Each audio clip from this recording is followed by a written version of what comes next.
सरकार ने 14 खरीफ फसलों के न्यूनतम समर्थन मूल्य की घोषणा की। केंद्र ने महाराष्ट्र के वधावन में 76,200 करोड़ रुपए लागत के नए बड़े बंदरगाह के विकास को भी मंजूरी दी। वित्त मंत्री निर्मला सीतारामन ने प्रमुख अर्थशास्त्रियों के साथ बजट पूर्व परामर्श के पहले दौर की बैठक की।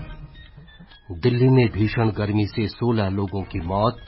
स्वास्थ्य मंत्रालय ने राज्यों को गर्मी से संबंधित बीमारियों से निपटने के लिए तैयारी और समय पर उपचार उपलब्ध कराने का परामर्श जारी किया। सऊदी अरब के मक्का में भीषण गर्मी के कारण 550 से अधिक हज यात्रियों की मौत और बेंगलुरु में दूसरे एक दिवसीय अंतर्राष्ट्रीय महिला क्रिकेट मैच में भारत ने दक्षिण अफ्रीका को 326 रन का लक्ष्य दिया।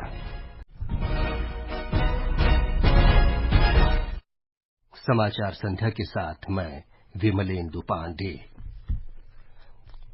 केंद्र सरकार ने 14 फसलों के लिए न्यूनतम समर्थन मूल्य बढ़ाने, महाराष्ट्र का वधावन बंदरगाह विकसित करने और गुजरात तथा तमिलनाडु में पहला पवन टर्मिनल विकसित करने का निर्णय किया है।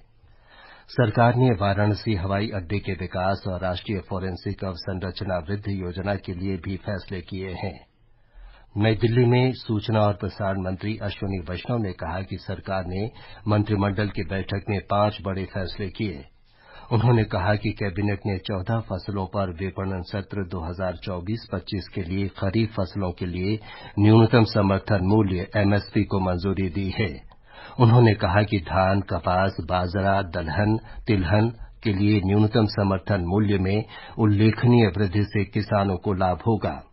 उन्होंने ये भी कहा कि सरकार देश भर में 2 लाख गोदाम बनाने पर काम कर रही है। आगामी समय में इकोनॉमिक एक्टिविटी, इकोनॉमिक ग्रोथ के लिए बहुत बड़ा माइलस्टोन है। इसमें 9 कंटेनर टर्मिनल्स रहेंगे, 4 मल्टीपर्पज बर्थ रहेंगी, 4 लिक्विड कार्गो बर्थ रहेगी, यानी पेट्रोलियम इंपोर्ट हो गए, ऑयल इंपोर्ट हो गया, इन सब के लिए। It will be constructed by the joint venture of Jawaharlal Nehru port authority and Maharashtra maritime board.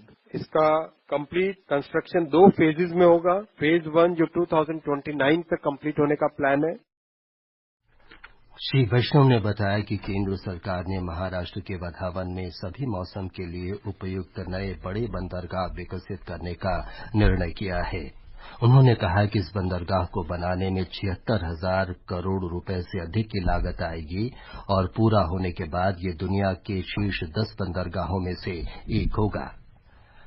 Shri Ashwini वैष्णव ने बताया कि सरकार देश में नवीकरणीय ऊर्जा क्षमता बढ़ाने के लिए लगातार काम कर रही है और इस दिशा में सरकार ने पहले ऑफशोर पवन टर्मिनल विकसित करने का फैसला किया है। उन्होंने कहा कि गुजरात और तमिलनाडु में 500 मेगावाट क्षमता वाली 2 परियोजनाएं शुरू की जाएंगी। श्री वैष्णव ने यह भी बताया कि मंत्रिमंडल ने 2,869 करोड़ रुपए की लागत से वाराणसी के लाल बहादुर शास्त्री अंतर्राष्ट्रीय हवाई अड्डे के विकास को मंजूरी दे दी है।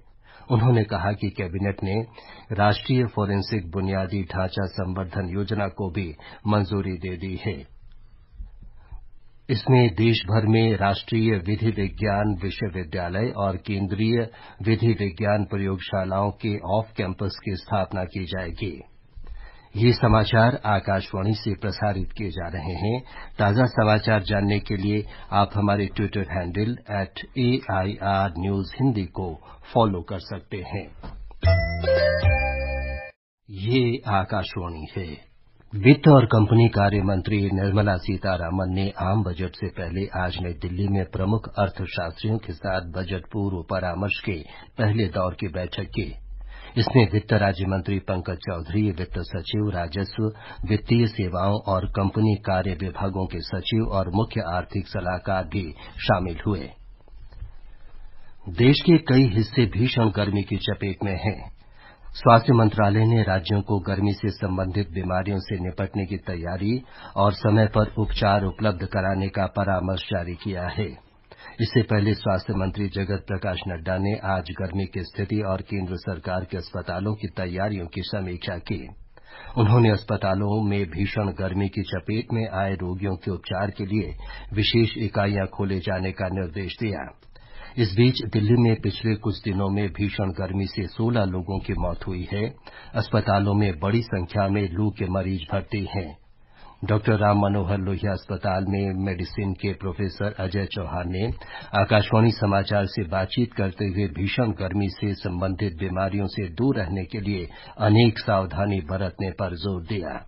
हल्के कपड़े पहने और हल्के रंग के हों, कोशिश करें कि सूती हों। दूसरा, बहुत ज्यादा जब धूप हो बाहर, उस वक्त बाहर जाना जब तक बहुत ज्यादा जरूरी ना हो तो हमें उससे बचना चाहिए। तीसरा, अगर हमें जाना ही पड़ जाए किसी वजह से धूप में, तो हमें नियमित तौर पे, चाहे हमें प्यास लगे चाहे ना लगे, नियमित तौर पे हर आधे घंटे में, हर 45 मिनट में हमें पानी और नमक थोड़ा सा उसमें डाल के, ORS का घोल या फिर हमारे जो पारंपरिक पेय पदार्थ हैं जैसे कि शिकंजी, नींबू पानी, आम पन्ना, छाछ वगैरह, ये पीते रहने चाहिए ताकि हमारा अंदरूनी तापक्रम थोड़ा सा स्टेबल रहे। मौसम विभाग ने कहा है कि पश्चिमी विक्षोभ के कारण उत्तर भारत में कल से शुक्रवार तक लू से आंशिक राहत मिलने की उम्मीद है। मौसम वैज्ञानिक आरके जैनामणि ने कहा कि उत्तरी क्षेत्र में पश्चिमी विक्षोभ के कारण पंजाब, हरियाणा और दिल्ली में आंधी और बारिश की संभावना है। उन्होंने कहा कि अल नीनो कम होने के कारण आने वाले दिनों में कुछ राहत मिलने की उम्मीद है। इस बीच दक्षिण पश्चिम मानसून के अगले 5 दिन मध्य और पूर्वी भारत में आगे बढ़ने की संभावना है। देश भर में भीषण गर्मी के कारण बिजली की मांग में तेजी आई है। कोयला मंत्रालय ये सुनिश्चित कर रहा है कि देश के ताप विद्युत संयंत्रों में पर्याप्त मात्रा में कोयला उपलब्ध हो। देश में इस वर्ष कोयला आधारित बिजली की अब तक की सबसे अधिक मांग है।